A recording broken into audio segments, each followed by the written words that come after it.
Welcome back, friends. I hope that sharing my story today can help serve as a reminder if for anyone going through a rough point in their life, that these moments, as hard as they feel, often lead to the breakthroughs that we just can't see yet. And I wish more people knew that the aha moments, they don't come when we're happy. They come when life feels off, messy, and extremely uncomfortable. And looking back in my life, every major pivot, my career changes, personal growth happened in exactly these moments. From working on Wall Street to running my own jewelry stores in New York City to discovering my love for fitness and plyometrics later in my life, these low points weren't just tough, they were the turning points.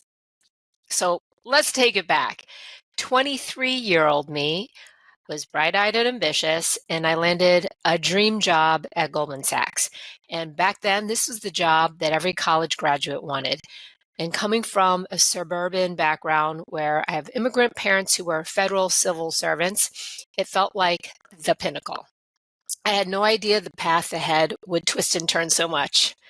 So just a reminder, back then, Wall Street in the 90s was the hot job coming out of college. And I didn't know any better. I was excited. I was challenged. I felt a little firm that I got the job and it felt like, wow, this is what I studied in school, from high school and college. This is where it was supposed to be ending up. But then I had my last boss, and he wasn't mean. He wasn't abusive. He simply did not invest in me. And I felt like I was a foreign creature in his world. He spent most of his time on the trading desk mentoring a young British trader, someone exactly like him. And I was left feeling unseen and unsupported. But just a reminder, this was not my entire experience working at Goldman Sachs. I always had bosses prior to that where I did feel seen and I did feel supported. So it's not as if there was this one single moment that made me leave working on Wall Street. It was just the slow, deepening unhappiness in the last position that I was at. And it's the kind of unhappiness where you start asking yourself, um, is this where I want to be for the next 5 to 10 years? Is this it? Is this the feeling that I have to live with? And that discomfort was the push I needed to start imagining different possibilities. And here's the thing, as I'm emphasizing, there's not necessarily a dramatic aha moment. It was the accumulation for me in that moment of feeling unseen and unsupported that slowly opened the doors to change. So when I left Wall Street, I took a little time to explore, and I ended up turning to jewelry.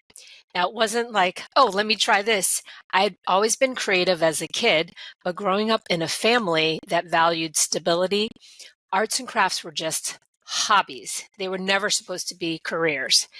And while I was working at Goldman Sachs, I was taking jewelry design classes as something fun. And it was my first taste of blending work with something that I loved. And people really responded to my designs. So even when I was leaving, people were buying my designs. I was doing little trunk shows, and it really felt incredible. I ended up opening up my first store in New York City a couple years after leaving Goldman Sachs. And the opening day was literally a couple days after 9/11. Not the ideal timing, but the choice was pretty simple. I had to keep going. I poured my heart into that business. The highs were really incredible growing the stores over the 10 years. I had many PR features in magazines like InStyle and Lucky. And back then, those were the Instagrams of the day. Those were what people looked at when they wanted to shop and wanted to get style ideas. And I remember seeing my designs on the cover of these magazines and feeling this huge sense of accomplishment and validation. But during that time owning the stores, there were real lows as well. I was robbed once. I think it was about $10,000 worth of goods. In the tenure of owning stores, I had to fire employees. And even at the end, I had to close my stores. But at my peak, I had 3 stores in Lower Manhattan. And then came 2008, which for some of the young ones might remember, that's the financial crisis. And that really hit brick and mortar shopping. Stores in New York were closing during that time. And at that same time, excuse me, I was going through a divorce, and that made my life an even deeper low. At that time, I moved into my own apartment. I lost a lot of weight from stress. I was barely sleeping. So the gym became my refuge. And I'd never been a gym rat before, but the gym became a place where I could go that wasn't my apartment, where I could be a little social and where I wasn't necessarily alone with my thoughts, feeling sorry for myself or feeling so deeply depressed, like where and what am I doing next in my life? And over that time, that curiosity about fitness became my gateway into personal growth. So again, there wasn't this like aha moment. It's everything kind of builds on itself. It was the curiosity, exploration, and following interests during these low points that led me to a new career. So during this time, as I've moved out, I'm separated from my husband, I'm going through a divorce, the economy is for shit. My stores, my online business was not doing well because I had closed my physical stores and went strictly online. And because I enjoyed being in the gym, I decided to take a personal training intensive course with Equinox. And I learned everything during this 2-month intensive, from exercise technique to programming.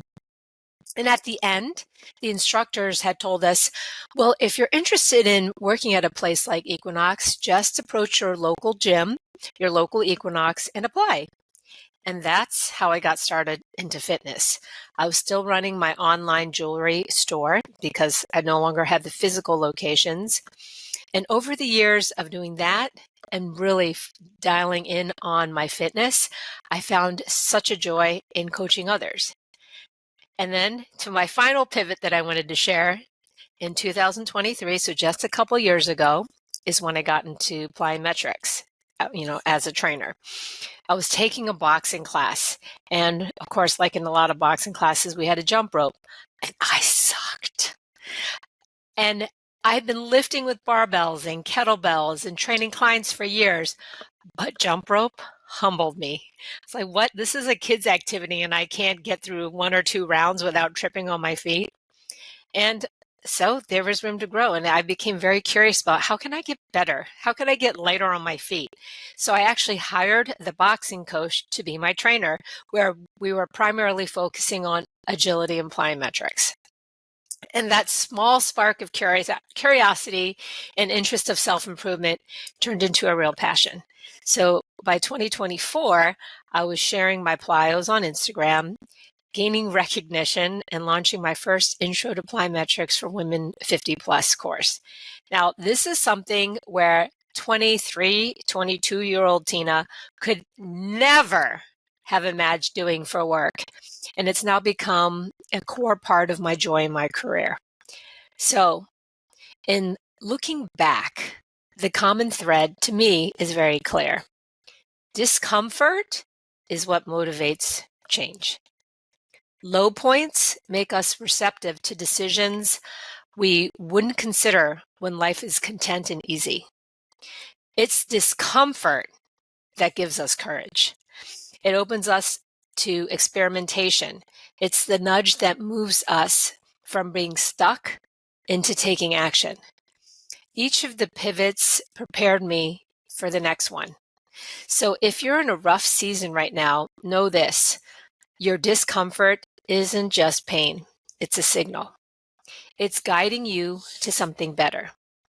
Life is an experiment. Following curiosity, taking small actions, each low point, each pivot is part of building a path you couldn't see before. Thanks so much for always listening every week. And remember that these uncomfortable, messy seasons often lead to breakthroughs that we just didn't see coming. Embrace them and follow your curiosity. And don't forget to leave me a review or a rating. I so greatly appreciate it because I don't do ads on here. I never will. The purpose of me recording these podcasts is to share anything that I think might be helpful for you.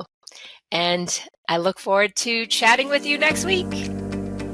I'm Coach Tina. For more information about how to work with me, head to ironstrongfitness.com and send me a message. I'll see you next time.